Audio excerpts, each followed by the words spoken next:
原来确定呢是到亚东，给他带了很多礼物，这个在亚东送给他，这个协议内容呢给他讲，还带了一个协议的副本，因为还有毛主席的亲笔信。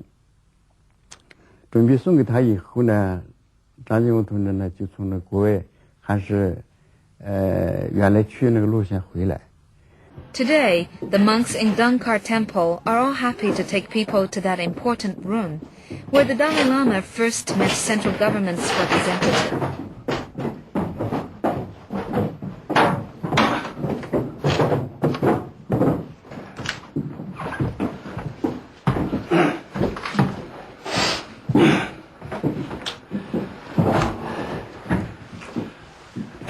도로 여름식 슈브리 바로 장지우 슈브리래 문직동고 양압주 맛이 로라 장지우 말이야 야와 유니 들려 편네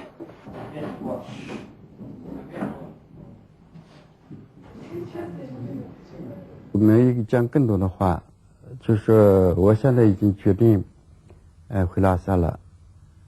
张那边想走啊，还是我想走？这样的是跟张那边说呢，说你先走吧，你也人多，你先走，我们随后就来。这样呢，就是这个到拉萨去了。In August, the Dalai Lama returned to Lhasa. Lhasa went back to normal. However, the 17 agreements were under heated debate among the officials. Most of them and the Dalai Lama thought that the 17 agreements guaranteed their status and were hence acceptable.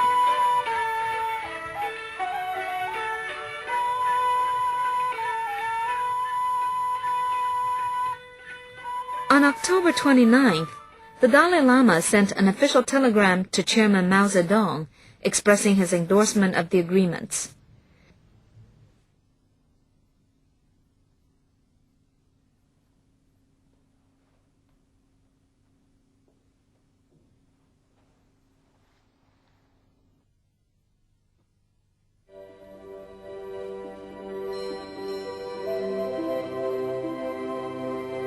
The arrival of the People's Liberation Army broke the clouds that had hung over Tibetan society.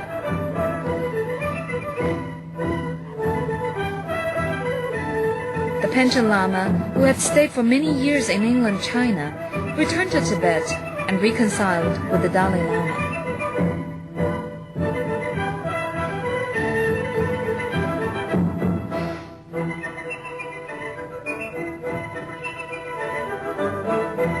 People were happy to see the 5-starred red flag flutter over the skies of this snowy plateau.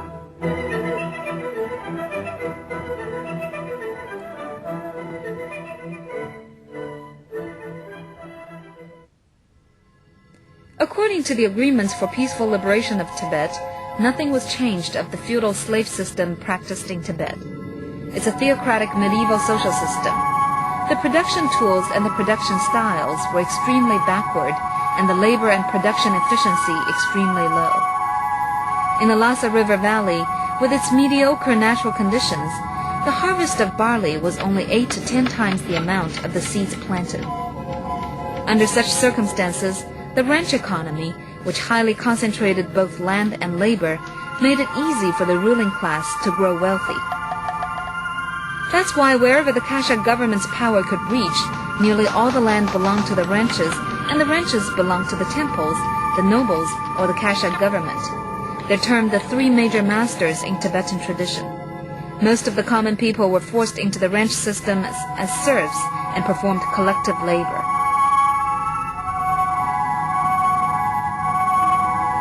The serfs had no rights. They were not allowed to leave the ranch. Everything had to be granted by the masters, including marriage. If 2 serfs of different masters married, their sons would belong to the father's master and their daughters to the mother's. The serfs also had to pay the masters and all passing officials corvée service and provide everything they demanded. Because of the low productivity, the 3 major masters had to increase taxes to satisfy their extravagant appetites. The serfs had to give away most of what they grew to their masters, leaving little for themselves and their families. In the theocracy theocratic era, the application of law by the Tibetan Kashag government was largely random. Mixed common laws were often used, which included Buddhist canons, ancient laws, and rules written by the three major masters. In the various laws as the legal basis of Old Tibet, human beings were divided into 3 classes and 9 castes. In the chapter of Cost of Human Lives, the lives of the highest caste were invaluable, while the price of the lives of women and butchers in the lowest caste was a straw rope. Private torture was common. Beneath the Potala Palace is the prison for the old Tibetan government. The most horrifying was the Nansasha prison in Lhasa City. The scenes here are reminiscent of the religious courts of Europe or places like the London Tower or the Bastille.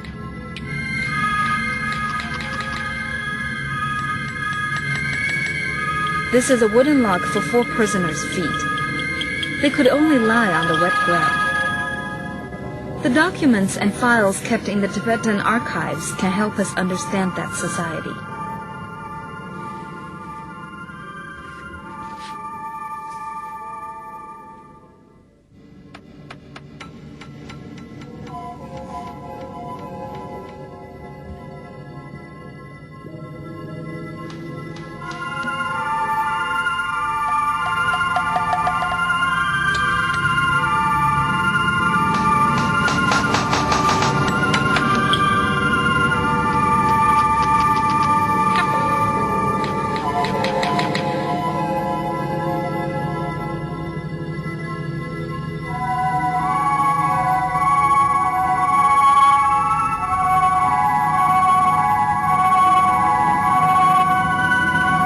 Punishments in Old Tibet were cruel.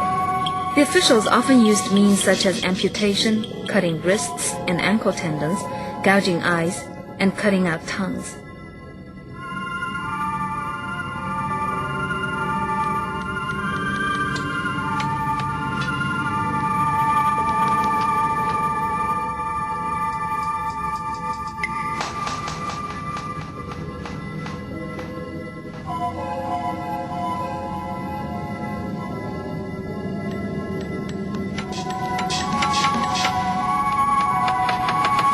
The Tibetan prisons did not provide food. The prisoners walked along the streets in chains and begged. This was witnessed by visitors from around the world. Naturally, the central government officials who witnessed this wished to change the cruel system. However, according to the 17 agreements, they could only wait for the autonomous reform of the local Tibetan government led by the Dalai Lama. Nonetheless, the peaceful liberation brought new life to Tibet in the 50s. Some of the young men and women in the upper class formed patriotic youth unions and patriotic women's federations to study and publicize the 17 agreements. New power stations were built and the first elementary school was founded in Lhasa. The country opened new stores and the prices for Tibetan necessities such as salt, tea, cotton, and silk were lowered across the board. To relieve the Tibetan people of their burden and also to improve production techniques in Tibet, the PLA developed wasteland into model farms. These farms absorbed the poor tramps and paupers and taught them new labor techniques. In the early 50s, change came to Tibet, which brought hope and joy.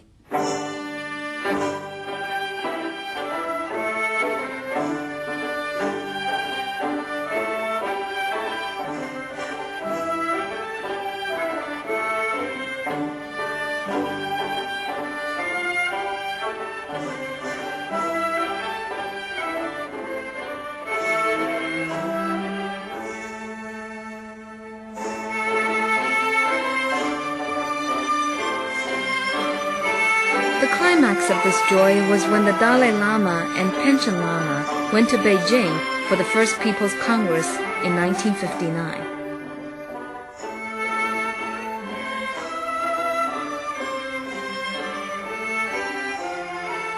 Numerous craftsmen rushed for the exquisite gifts. Thousands of people went to the Lhasa River bank to see the Dalai Lama off to Beijing.